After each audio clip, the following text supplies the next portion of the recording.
Say hello to the river, Helen, Sabrina whispered, her breath icy against my ear.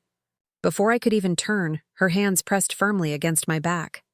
I stumbled, my hips screaming in protest, and the next thing I knew, the world tilted. Cold water surged up to meet me, swallowing my body whole. My son Michael stood on the deck just feet away. His face was blank. No shock, no horror, just the faint curve of a smile that told me everything. This was no accident. The current dragged at me, pulling me away from the shining white boat that just hours earlier had felt like a promise of reconciliation. As I fought to keep my head above the surface, a single thought cut through the terror like a knife. My own child wants me gone.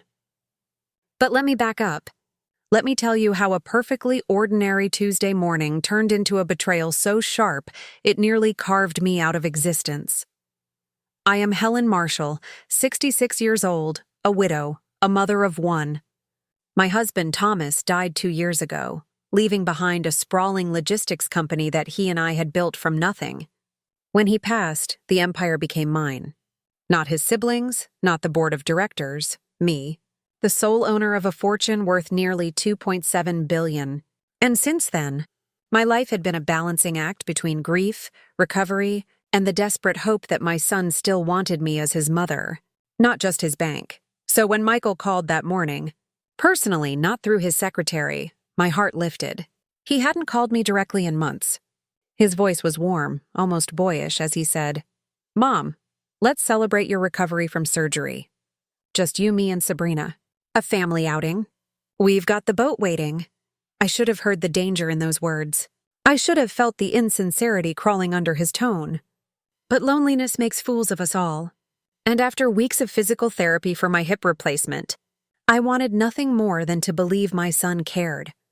I wore the navy dress Thomas used to love, the one he said made my eyes brighter, and called a cab to the dockyard in Charleston. The boat gleamed in the early sunlight, 40 feet of polished white, a luxury that screamed of money spent far too freely. Michael greeted me with a hug that was all for show, and Sabrina watched from the deck with a smile as sharp as broken glass. The river sparkled around us, calm and inviting. But I had no idea that beneath the surface, danger circled, waiting for the moment I let my guard down. And when it came, it was my own family who pushed me in. The river was merciless. The shock of the cold stole the air from my lungs, and the weight of my soaked dress dragged me downward. For a heartbeat, panic clawed at me.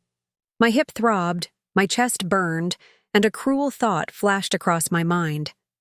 This is how it ends. After everything, drowned like nothing more than a mistake on the water. But I've never been the type to go quietly. I kicked off my heels, clawed my way to the surface, and gasped for air just in time to see the boat pulling away. Sabrina was already on the phone. Her voice carried faintly across the water. Michael didn't even look back, not once. The betrayal hurt worse than the cold. I tried to scream, but my voice cracked, swallowed by the vastness of the river. The current carried me farther, my arms straining against the drag of fabric and the weight of betrayal pressing against my ribs. For a moment, I almost gave up. Then salvation. A fishing trawler crested around the bend, its rusty frame cutting across the sunlight. A man in his 60s, stocky and weathered by years on the water, leaned over the railing. His eyes narrowed, then widened in shock. "Hold on, lady," he shouted. "Tyler, get the rope." 2 strong arms pulled me aboard moments later, his and those of a lanky teenager with the same sharp jawline. I collapsed onto the deck, coughing up river water, shivering so violently my teeth rattled.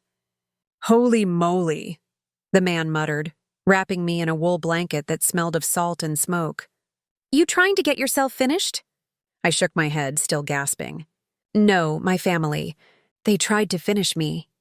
He studied me in silence, his gray eyes sharp. Not judgmental, calculating. The boy Tyler looked horrified but curious. "I'm Frank Doyle," the man finally said, his voice gravelly. "This is my grandson. We're out early to catch stripers, but looks like we caught something else instead." I gripped his arm desperately. "Please, you can't tell anyone you found me." "Not yet." Frank's brow furrowed. "That's a shick of a thing to ask, lady. You in some kind of trouble?" "Not trouble," I said, my voice trembling. A war. And if they know I survived, they'll finish the job. For a long moment, he said nothing. Then slowly, he nodded. Sometimes the right thing ain't what the law says. Fine, you stay quiet. We'll say it was driftwood we saw. But you'd better tell me the whole story. I pulled the blanket tighter, my body still trembling, but my mind sharpening with a clarity I hadn't felt in months. They think I'm gone, I whispered. And I'm going to let them think so until I destroy them. 4 days later, I stood hidden beneath the shadow of an old oak tree on the edge of Willow Creek Cemetery, a borrowed black veil covering my face. From where I stood, I had the perfect view of my own funeral. The casket was silver, polished, absurdly expensive, empty, of course, a showpiece for the living, not a resting place for the gone. Rows of chairs were filled with mourners, some genuine, some there for the spectacle of it all. And at the center of it stood Michael and Sabrina, dressed in flawless black. They looked the part of grieving children so perfectly, it could have been theater. Michael's eyes glistened as he accepted condolences, while Sabrina dabbed her cheeks with a silk handkerchief. To anyone watching, they were the picture of loss. To me, they were liars standing on a stage they'd built out of my supposed demise. I bit the inside of my cheek until I tasted iron. Reporters hovered at the edges, cameras clicking. I'd already seen the articles. According to the Charleston Chronicle, I'd fallen victim to the cruel unpredictability of age. They quoted Michael claiming I had shown worrisome signs of confusion. In the months before the accident, Sabrina had gone even further, sobbing to the press about her fear that Helen would wander off one day and never return. The narrative was set.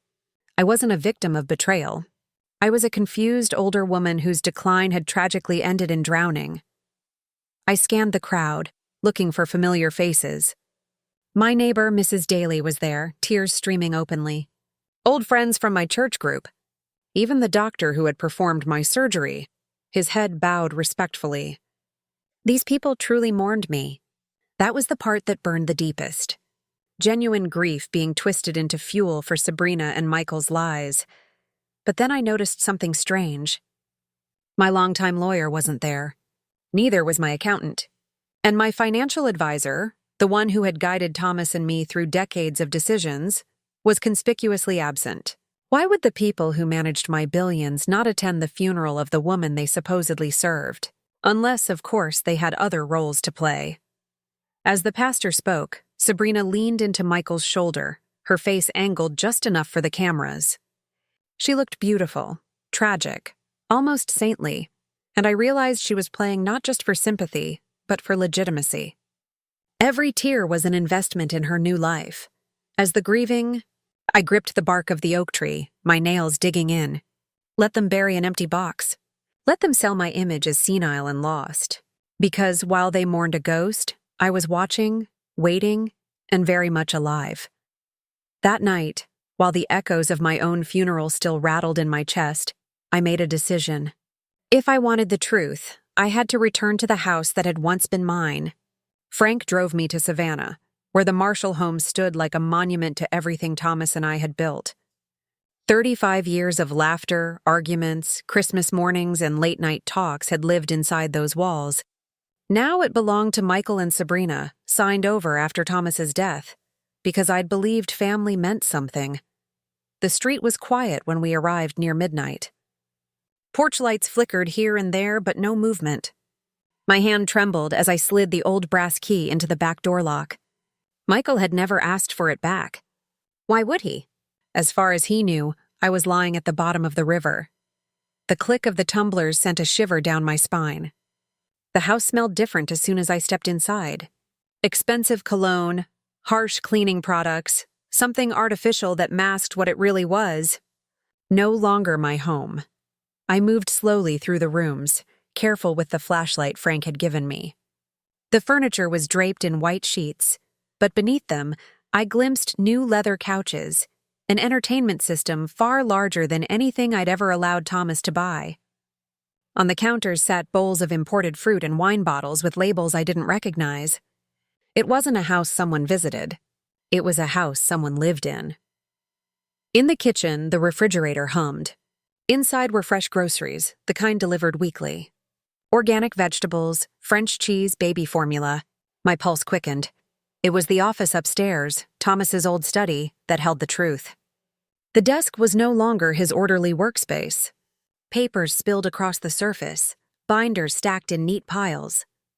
At the top, stamped in bold black letters, was a folder labeled Project Helen. My stomach turned cold.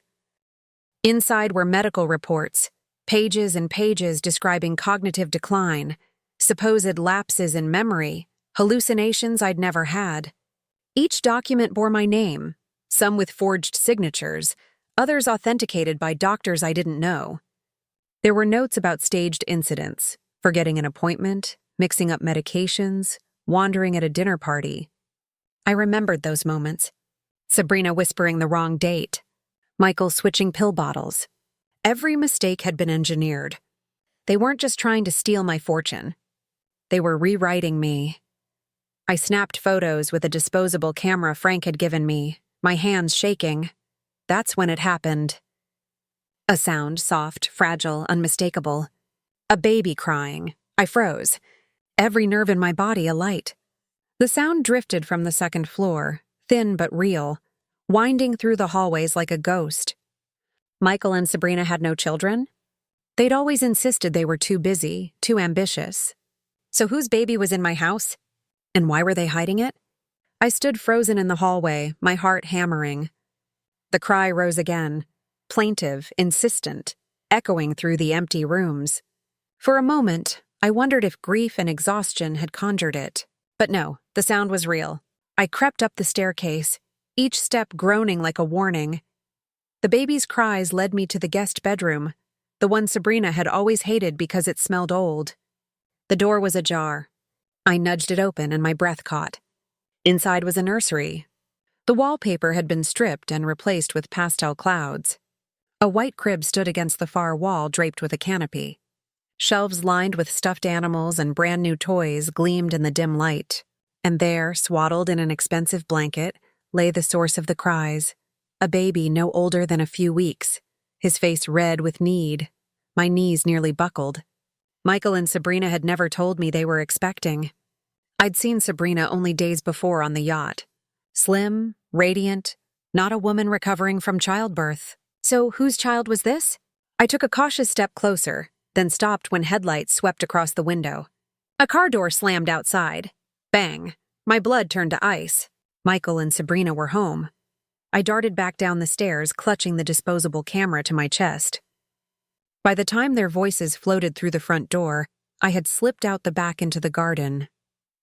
I didn't stop running until I reached the corner where Frank's pickup waited. I tumbled inside, breathless, my pulse wild. "There's a baby," I gasped. "In the house, a newborn." Frank's brows shot up. "What? They're hiding a child?"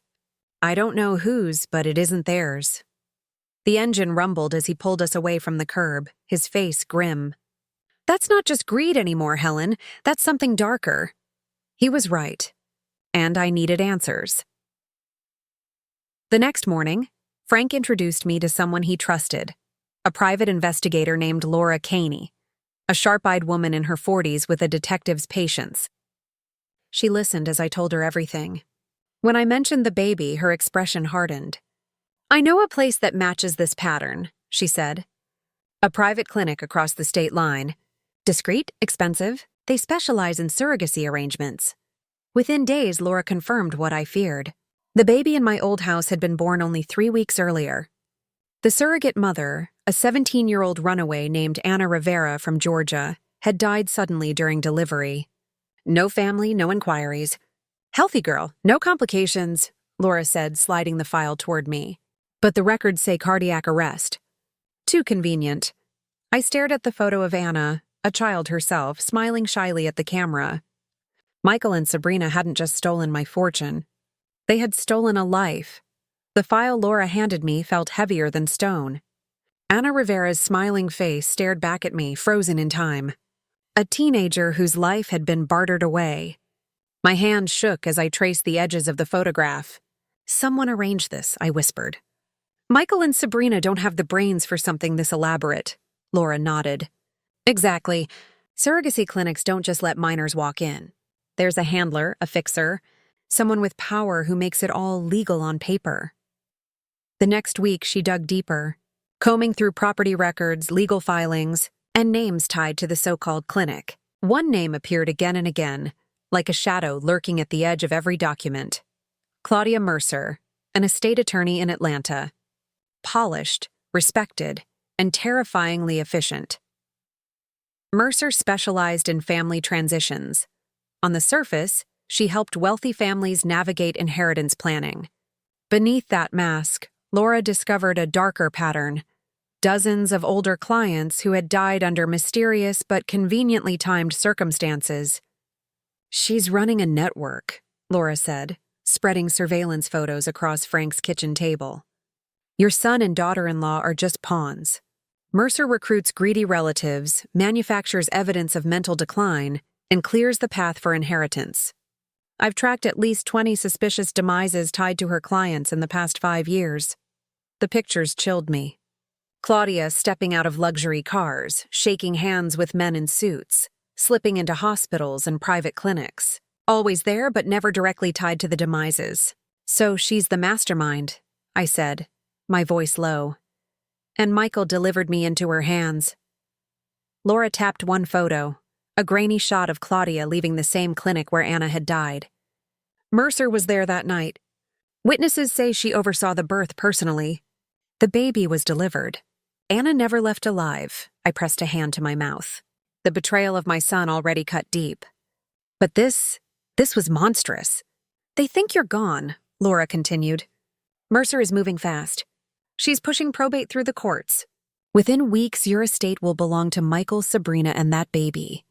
My throat tightened. She'll end someone again if she has to, won't she? Laura's eyes didn't flinch. She already has. And if she learns you survived, she won't stop until you're gone for good. The weight of it settled over me like a shroud. My son was no longer just greedy. He was entangled in a machine that devoured the vulnerable, laundering what they had done into inheritance. For the first time since being shoved into the river, I felt real fear, not just for myself, but for that baby upstairs in my old house, alive, but living on borrowed time. The decision came to me one sleepless night at Frank's kitchen table. I couldn't keep running. If Claudia Mercer was the spider at the center of this web, I needed to step into the web myself and force her into the open. Laura didn't like it. Frank downright hated it, but there was no other way. Mercer was too careful, too insulated. She needed to believe I was vulnerable, broken, desperate. Then she'd talk, and when she talked, I would have the evidence to destroy her. The plan was simple, terrifying, and utterly insane. I would confront Michael and Sabrina in my old house, knowing Mercer would come to finish the job. Hidden recorders placed earlier by Laura would capture every word. Frank would be stationed nearby with federal agents Laura had quietly alerted. When the evening came, I slipped through the front door of the Savannah house just before dusk. My heart pounded as I sat in Thomas's old armchair, the very spot where he'd once read the newspaper every morning. I wanted them to see me there first thing when they walked in.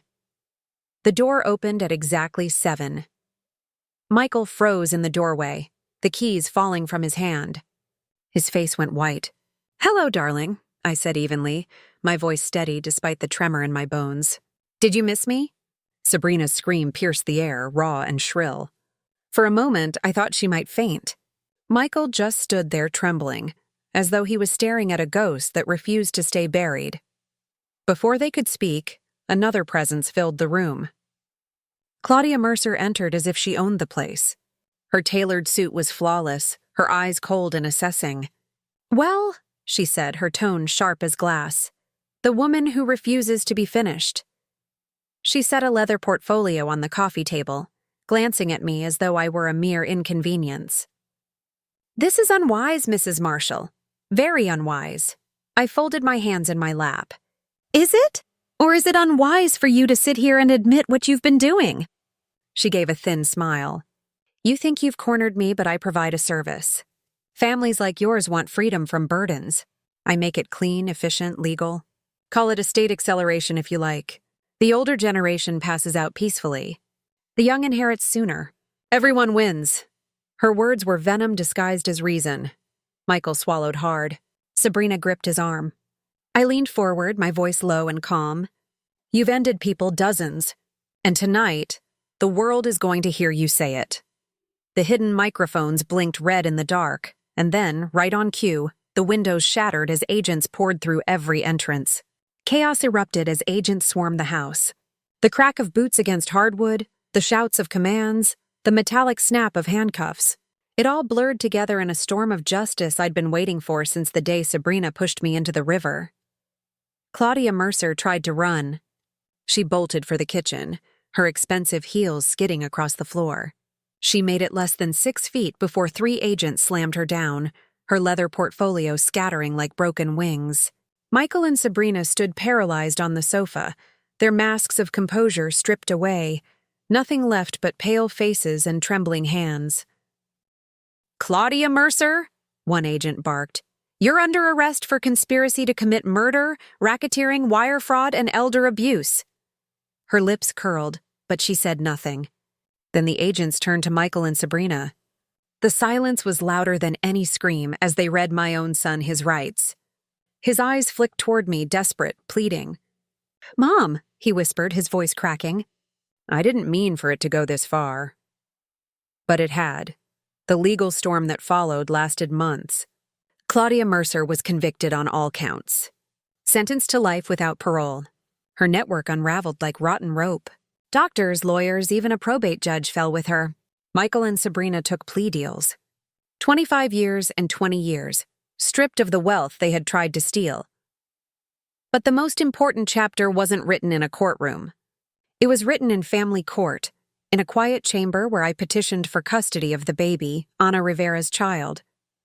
I stood before the judge, holding him in my arms. His dark eyes, so serious for someone so small, studied me with a kind of silent trust.